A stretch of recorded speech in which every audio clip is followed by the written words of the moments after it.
friends, foes, and other watchers on the internet. My name is Matt, you're watching Hogwash Gaming, and today we're going to be covering a game for Holy Week. And I like to go with the Bible-themed games on Holy Week, and this year we're going to go with Redemption.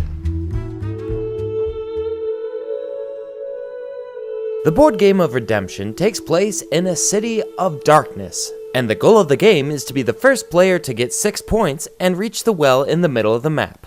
Points are scored by collecting Lost Soul cards, Hero cards, or vanquishing Evil Force cards. At the beginning of the game, each player chooses a hero card to be their character.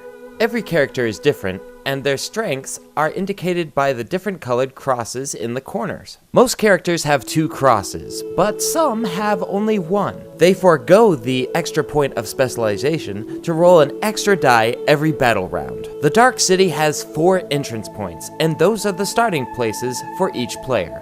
Once the players have decided which side they're going to start on, it's time to distribute cards. And distributing cards on the board is a very interesting process. Each player rolls the die, then they consult the instruction book, which tells you where to put the cards depending on what number you rolled. Once each player has rolled to distribute cards, it's time for the game to begin. As you might expect, the player rolls the movement die and can move that many spaces. And usually this means you want to be moving to the nearest building with cards in it. Once you enter a building, all the cards are revealed, and the order in which they're resolved is as follows. First, there are blessing cards, and these are perks that you can play either immediately or later. These cards tend to be one use only though, so be careful. Speaking of being careful, the next thing that we deal with is a trap card. As the name implies, a trap card usually deals out some sort of detrimental effect on the player. Once it is used, the trap card goes into the discard pile. Next, there are Evil Force cards, and those are the ones that you have to do battle against, which we'll talk about in a little bit. Once the evil forces have been dealt with, it's time to collect the spoils, and that could be enhancement cards, which allow you to ignore certain traps or give you a bonus in battle. Or you might find a Lost Soul card, which is a victory point. Likewise, you may find a hero card, which is like a Lost Soul card, except it gives you a bonus die for each battle, up to a maximum of 6 dice. Alright, so we've talked a lot about battle. Let's actually talk about how battle works. This player has rolled enough to enter this house, and let's see what the cards are inside. Alright, so the first card is a Lost Hero. That'll come in handy later. And then we've got a Force of Evil. That's a 4 green. And then we've got a Battle Enhancement card. Well, we can't collect the spoils until we've defeated the Force of Evil, which is a 4 green. Meaning that we have to roll 4 green crosses, subtracting 1 green cross because our character has a green cross on her card. So in this combat, we want to roll at least 3 green crosses to match the 4 on Jezebel's card. Usually, heroes only get to roll 4 dice, but since Rebecca only has 1 cross, she gets an extra die, which is good for us. Alright, let's take a look at this roll. We've got 1 dragon, we've got 2 greens, and we have a red and a lamb. The first order of business is to put a hit chip on our character because we rolled a dragon, and that is bad for us. Secondly, we take a look at the lambs, and lambs can be re-rolled. However, we don't want to roll just 3 green crosses because that will cause an enemy to retreat, aka be put in the discard pile, which doesn't give us a victory point. So let's just say, well, we didn't get enough crosses, so we're not gonna roll again. The round of combat is over, and it's the next player's turn. In this turn, the player rolls 3 green crosses as well as a dragon and a lamb. The player knows she's gonna get a hit point, but she wants to really try to get that 4th cross. So she goes ahead and re-rolls the lamb. And wouldn't you know it, she gets the 4th green cross. That means Jezebel is vanquished. The player takes the hit chip, puts it on their card, and then the spoils are rewarded. First, the player is given 1 point for vanquishing a Force of Evil. Secondly, they get another point for freeing a Lost Soul, or in this case, a hero.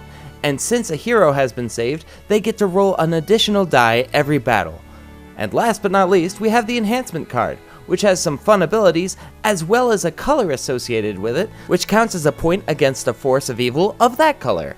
In this example, this character will now have a point against blue enemies, as well as green. Now let's talk about hit chips. If you get 4, that's about as much as you can take without it affecting you. Any more than that, start subtracting movement points from your rolls. Not only that, they also subtract the number of dice that you roll during combat. So in this case, we have 5 hit chips. The first 4 don't do anything, but the 5th one makes it so you can only roll 3 dice instead of 4. So obviously they're a bad thing. So how do you get rid of them? Well, that's where the well comes in handy. Make your way to the well, roll a movement die, and remove that many hit chips.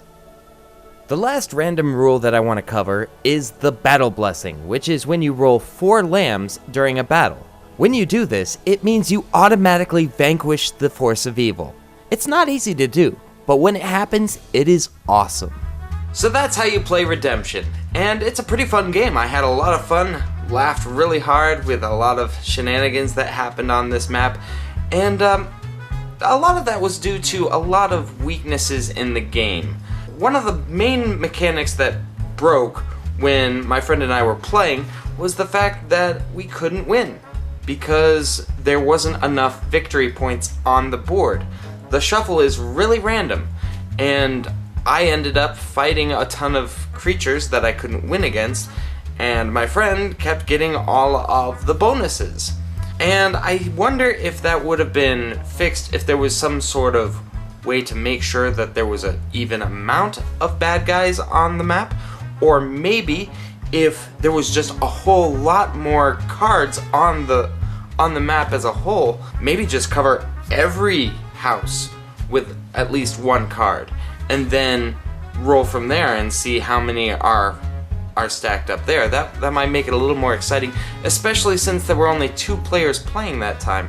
I think just the lack of cards on the map was a hindrance to us. I think it just needs a little bit of work, and I think it could be a fantastic game.